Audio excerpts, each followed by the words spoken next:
你是否也曾有过这样的经历？凌晨3点多突然惊醒，接着翻来覆去再也睡不着，窗外一片漆黑，四周万籁俱寂，唯有你睁着眼睛清醒着。你越是强迫自己赶快入睡，脑袋反而越清醒，焦虑和无奈如潮水般涌来，折腾到天亮只剩下疲惫。别以为只有你一个人遇到这种情况，其实很多人都和你一样。事实上，失眠已成为当今社会的常见难题。资料显示，我国有超过3亿人存在睡眠障碍，成年人的失眠率接近40%，而老年人的失眠率更高达60%。半夜早醒，醒后难以再睡，正是失眠的典型表现之一。更有一些上了年纪的朋友会说，年纪大了，睡眠变少，凌晨3、4点醒来很正常。然而，医学专家警告，千万不要小看这种半夜早醒的现象，它可能是身体发出的求救信号。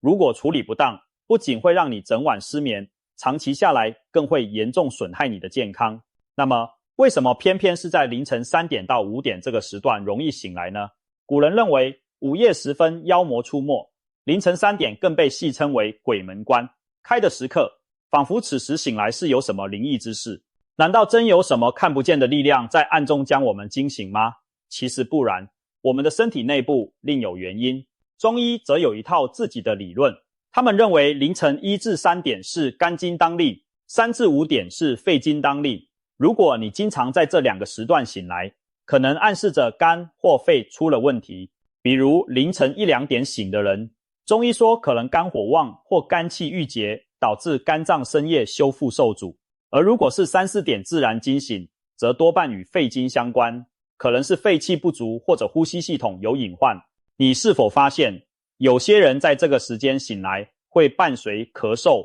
呼吸不顺，这正是肺经堵住时可能出现的信号。因此，从中医角度看，凌晨3到5点的早醒，往往对应着身体脏腑的失调，需要调养肝肺，疏通经络。针对这种凌晨早醒的体质，中医建议平时注重养肝润肺，例如肝火过旺的人要学会疏解压力，调畅情绪，避免熬夜与暴怒。在饮食上，可多喝菊花茶、莲子汤等清肝降火的茶饮，多吃枸杞、决明子等养肝明目的食材。若是肺气不足的人，则平时要注意保护呼吸道，避免吸烟和处在污浊空气中。天气干燥时，可多喝润肺生津的饮品，如川贝炖梨水、银耳汤等，滋养肺阴。同时每天进行深慢的腹式呼吸练习，增强肺部功能。有条件的话，可以请教中医师，通过中药或针灸调理体质，看能否改善夜里易醒的毛病。需要强调的是，这些方法出自传统医学的观点，可供参考，但并非立竿见影的速效法宝，重在长期调养。当然，除了中医的说法，西方医学也给出了科学的解释。我们的身体其实遵循着严格的生理节奏，到了凌晨3点左右，身体正在发生一场夜间交班。在半夜之前，我们的副交感神经占主导，也就是俗称的休息与消化系统，让我们的身心处于深层的睡眠状态。但到了凌晨3、4点，身体逐渐切换为交感神经的活动，这可是掌管战斗或逃跑反应的系统。为什么睡梦中突然要进入战斗模式呢？原来这是人体为黎明醒来做准备的一种自动调节机制。凌晨3点过后，我们的核心体温开始回升，原本催眠的褪黑激素分泌达到高峰后逐渐减少，而另一种激素皮质醇，也就是让人警觉有活力的压力荷尔蒙，则在此时开始上升，朝着清晨的高峰冲刺。这种生理变化意味着，在凌晨3、4点时，我们的睡眠正从最深层的阶段逐渐变浅。一般人在整晚的睡眠周期中，前半夜以深度睡眠为主，而越接近清晨，快速动眼期和浅睡眠比例越高。也就是说，后半夜的睡眠结构本来就比较脆弱，稍有风吹草动就可能醒来。事实上，我们一晚的睡眠是由4到6个周期串起来的，每个睡眠周期大约90分钟，会依次经历入睡时期的极浅眠，随后的浅睡阶段，再进入深度睡眠阶段，之后回到较浅的快速动眼睡眠阶段产生梦境。随着夜深到黎明，睡眠周期内的深睡部分逐渐缩短，而浅睡和做梦的部分延长。到了凌晨，我们往往处于一个几乎接近清醒的浅眠或做梦阶段，因此非常容易被一点点声响、光亮或生理不适等因素唤醒。而当自律神经和荷尔蒙也在此时刻进行转换时，我们的大脑更容易出现短暂的清醒。其实，适度的半夜醒来在古代社会并不罕见。历史学家的研究发现，在没有电灯的年代，人们常常将一晚睡眠分成两段，称为第一睡和第二睡。他们会在半夜时分自然醒来，清醒1个多小时，再继续睡到天亮。那段清醒时间里，有些人会起身生火、祈祷、冥想或者静坐思考，并不觉得焦虑。东方古代也有类似记载，称子时过后，寅时之前，也就是约半夜后段至黎明前，人们或读书或进修，然后再次入睡。可见人类在漫长岁月里曾经习惯这种分段睡眠模式。当然，当时的人没有手机和强光干扰，而且他们把这段觉醒视为日常的一部分，心态放松，所以之后仍能安然入睡。反观现代人，一旦半夜惊醒，却往往惊慌失措，不是开始胡思乱想，就是拿起电子设备刺激大脑，反而把原本可能很自然的觉醒变成了真正的失眠。如果你本身存在一些身体或心理因素，那么在这个时间点醒来的概率就更高了。比如说，更年期的人荷尔蒙波动大，夜间常常会有潮热、盗汗，体温调节变差，半夜容易热醒。又或者压力山大的上班族，大脑在凌晨时分还在焦虑明天的事，哪怕身体累了，思绪却停不下来，自然容易提前清醒。再有，患有抑郁症的人常常清晨早醒，甚至有人把凌晨4点悲观醒来，心情低落，称作狼时刻。因为这时候人的情绪状态是一天中最差的。在这漆黑寂静的时刻，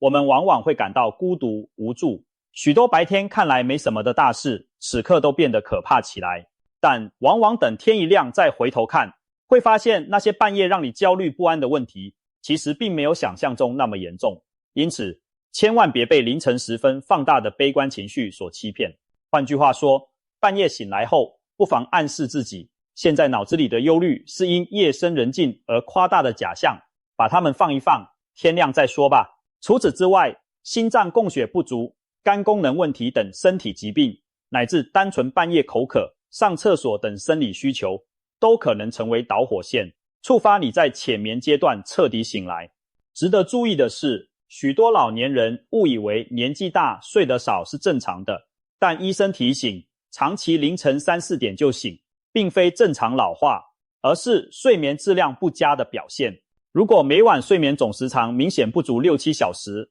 会对身体造成多方面的伤害。首先，大脑没能得到充分休息，记忆力和思考力都会下降，白天容易恍惚健忘。有研究指出，长期睡眠不足会加速阿兹海默症等神经退行性疾病的发生，因为睡眠时大脑会清除代谢废物，睡不够时，这些垃圾堆积，可能损伤脑细胞。另外，内分泌失调也是必然的结果。半夜醒来睡不着时，压力激素持续分泌，血压血糖可能升高，久而久之增加高血压糖尿病的风险。同时，免疫系统也会变弱，身体修复机能下降，各种慢性病和炎症更容易找上门。睡不好的人情绪往往也不稳，容易烦躁易怒，长此以往甚至可能诱发抑郁倾向。外在容貌上，长期缺角会令皮肤暗淡无光，黑眼圈加重，加速衰老。更危险的是，白天困倦时注意力和反应力下降，开车或操作机械时发生意外的风险大增。许多严重交通事故的罪魁祸首正是司机疲劳打瞌睡。总之，不要以为少睡几个钟头无所谓，它对身心的影响可是全方位而深远的。简而言之，经常凌晨早醒，不管年龄大小，都不可掉以轻心。既然凌晨3到5点醒来是一件这么困扰人的事，我们最关心的当然就是怎样才能再度入睡。很多人以为醒来睡不着是因为自己失眠体质差，其实很多时候真正害你彻底清醒到天亮的是你醒来后做的几件错事。以下3大禁区一定要牢记，不要在半夜早醒时踩雷了。第一，千万不要拿起手机刷屏。半夜醒来睡不着时，许多人习惯性的摸过床头的手机，打开一看，本想随便浏览一下就困了，哪知道这一下大脑反而越来越清醒。明亮的手机屏幕直接照射眼睛，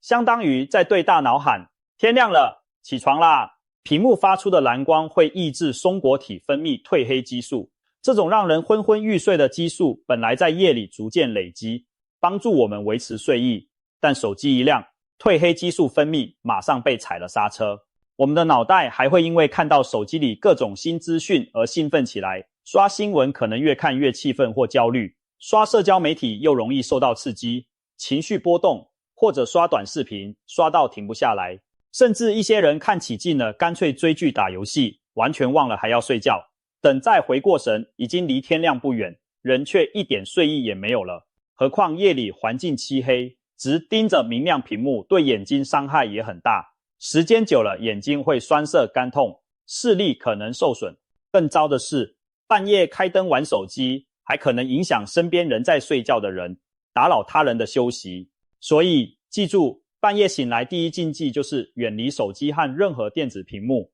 也不要起身开电视机或收音机找节目听，更别点根烟来解闷，因为尼古丁和噪音刺激都会让你更清醒难眠，让房间保持黑暗昏暗，有助于身体重新分泌助眠的激素。第二，不要硬躺在床上强迫自己入睡。也许你会疑惑，不躺着还能干嘛？难道要半夜起床不成？其实长时间躺在床上焦躁的装睡，对恢复睡意非常不利。当你闭着眼在床上翻来覆去，不停告诉自己快睡着吧，再不睡天就亮了，你的大脑反而会越来越清醒，因为你此刻充满紧张和懊恼的情绪，身体在暗中分泌肾上腺素，仿佛正处于某种压力事件中一般。心理学上有个概念叫性能焦虑，就是说越在意结果越出不来，你越急着想睡，反而越睡不着。更麻烦的是，如果这种情况经常发生，大脑会逐渐将你的床与清醒焦虑的状态建立连结，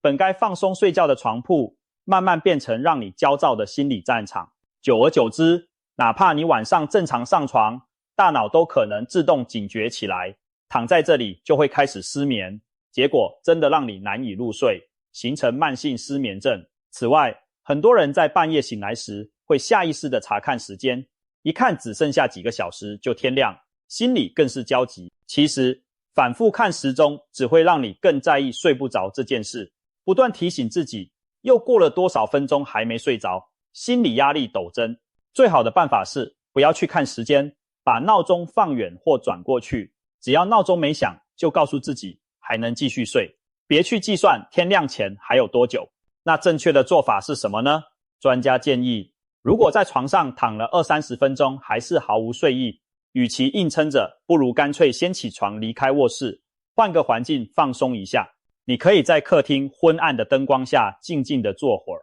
喝点温水或者牛奶，千万别喝咖啡或浓茶，或者翻阅几页枯燥的书报杂志。重点是这些活动都要轻柔缓慢，避免强光和刺激性内容，让大脑稍微转移注意力，又不至于越来越兴奋。等你开始打哈欠，眼皮发沉了，再回床上继续尝试入睡。很多人就是因为死赖在床上跟自己较劲，反而错过了下一波自然的困意。记住，不要把床变成挣扎的战场，必要时短暂撤退一下，反而能重新找回睡意。这也是专业失眠治疗中所说的刺激控制疗法之一，目的在于消除床铺与清醒焦虑的连结，重新建立床与睡意的良性关系。第三，不要半夜大量喝水或进食。半夜醒来觉得口干舌燥，很多人第一反应是灌一大杯凉水，其实这也是个容易让你彻底醒透的错误。试想一下，冰冷的水咕噜一下灌进胃里，冰凉刺激让脑袋瞬间清醒不说，灌太多水很快又会灌跑你的睡意，甚至撑大膀胱。不出1-2个小时，你可能又得爬起来上厕所，把仅存的睡意全赶跑。而半夜吃东西同样不明智，肚子饿醒的人或许想来点宵夜填填肚子，但吃下食物后，胃肠不得不开始工作消化，身体的夜间休息模式被打断，新陈代谢升高，体温也上升，结果你的整个机体都被重新启动了。再想入睡就难了。此外，夜里吃东西还可能引发消化不良或胃食道逆流等问题，对健康更加不利。夜里进食还容易造成血糖波动，长期下去可能导致发胖或代谢问题。在睡眠专家看来，半夜如果实在口渴，可以小口啜饮几口温开水解渴，但千万别牛饮暴饮。上床前也应该有意识地控制水分摄入，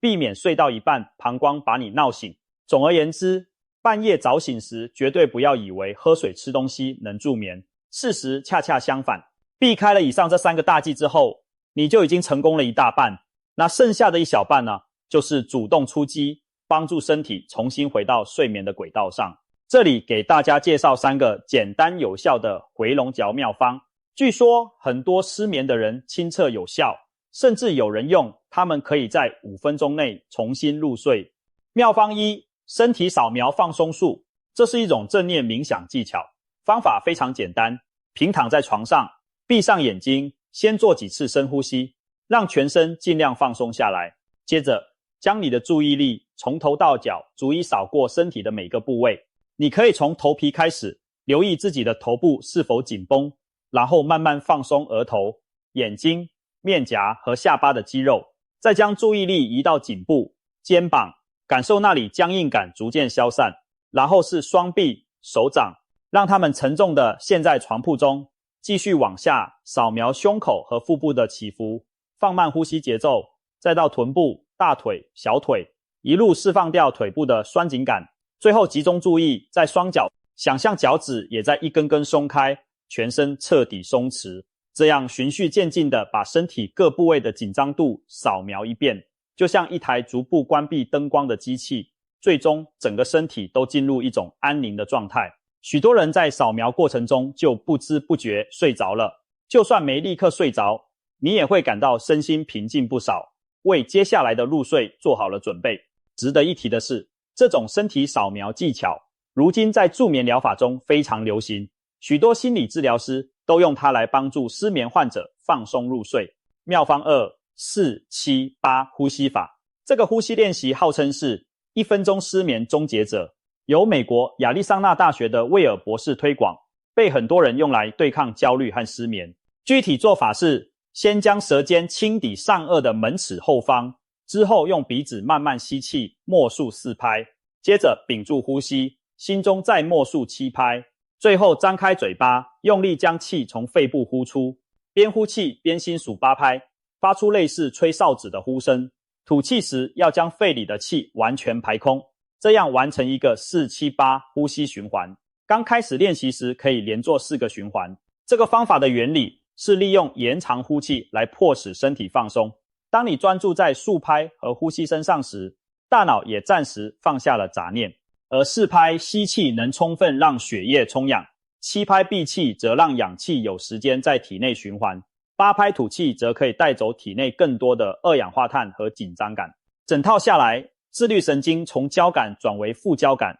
心跳逐渐慢下来，烦乱的心也安静了，困意自然就回来了。刚开始练习时可能会有点不习惯，甚至感到屏气困难，但熟悉几次后就能掌握节奏，体会到这套呼吸法带来的平静感。很多人甚至白天紧张焦虑时也用它来快速稳定情绪，可见其放松效果之强。妙方3，想象法松弛训练。这个技巧简单来说，就是给自己的大脑放一部无聊电影。具体而言，你可以闭上眼睛，在脑海中想象一个平和场景，越详细越好。例如，想象自己躺在一片宁静的海滩上，你听见一阵阵柔和的海浪声，感受细腻的沙滩温暖包裹着身体，远处传来几声海鸟的鸣叫，海风吹拂你的面颊，你的心跳和呼吸也随着潮汐节奏慢慢一致。又或者想象自己身处一片安全的森林，头顶传来鸟儿轻快的啼鸣，四周都是绿意盎然的树木，你在柔软的青苔上行走，呼吸着新鲜空气。总之，挑一个你觉得最放松愉快的场景，在脑中开展丰富的联想，调动起视觉、听觉、触觉等多种感官去身临其境。这种带点白日梦性的想象训练，能有效分散你对现实烦恼的注意力，让交感神经安静下来。有研究表明，睡前进行美好场景的想象，比起机械地数，绵羊更有效帮助入睡。例如2002年英国牛津大学的一项实验发现，让失眠者闭眼想象柔和愉快的场景，比起数绵羊更能帮助他们入睡。想象组平均比数绵羊组提前近20分钟睡着，因为生动的场景会占据大脑的工作记忆，使得你无暇胡思乱想，那些影响睡眠的焦虑和杂念就进不来了。很多失眠者反映，他们在脑海里看着这部无聊又温馨的电影，不知不觉就睡着了。另外值得一提的是，中医还有一些简单的助眠小技巧可供参考，例如按摩特定穴位，就常被推荐来改善凌晨易醒的问题。常用的助眠穴位有3处：神门穴、内关穴和太冲穴。神门穴位于手腕横纹靠近小指一侧的凹陷处，属于心经。睡前和半夜按揉2-3分钟，能宁心安神，稳定情绪。内关穴在前臂内侧，腕横纹上方3指宽处，适当按压可宁心安神，并调节自律神经，有助放松身心。太冲穴则在足背大拇指与第2指骨交界处的凹陷中，是肝经要穴，按压1到2分钟可平肝降火，疏解郁闷情绪。晚上躺在床上时，可以用拇指指腹分别按揉这几个穴位，力度以微感酸胀为宜，每穴按数10下。许多长期失眠的人坚持按摩这些穴位，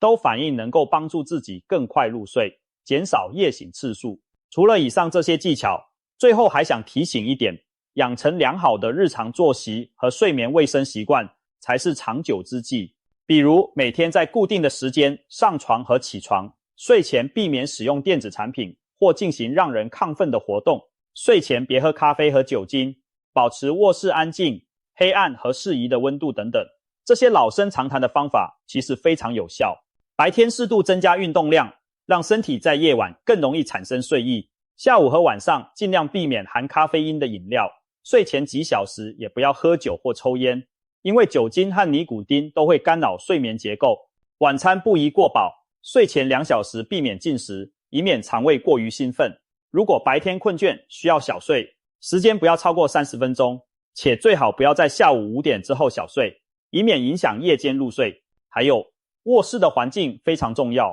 尽量保持幽暗、安静且凉爽的氛围，这样更能诱导深度睡眠。若是因压力或心理因素导致的长期失眠，建议寻求医生或专业人士的帮助，通过认知、行为治疗等方法调整睡眠状态。其实我们身边就有许多成功战胜凌晨早醒的例子，例如35岁的上班族小王，以前几乎每天凌晨4点就惊醒，他一醒来就开始胡思乱想明天工作的难题，顺手拿起手机浏览资讯，有时甚至干脆打开电脑赶起方案来，结果他的大脑彻底醒了，直到闹钟响也没再睡着，白天只好顶着黑眼圈上班。后来小王决心改变这种恶性循环，他遵循我们前面介绍的方法，夜里醒来后强迫自己不碰手机，也不继续想公事，而是专注在呼吸放松和身体扫描上。如果实在睡意全无，他就按照专家的建议，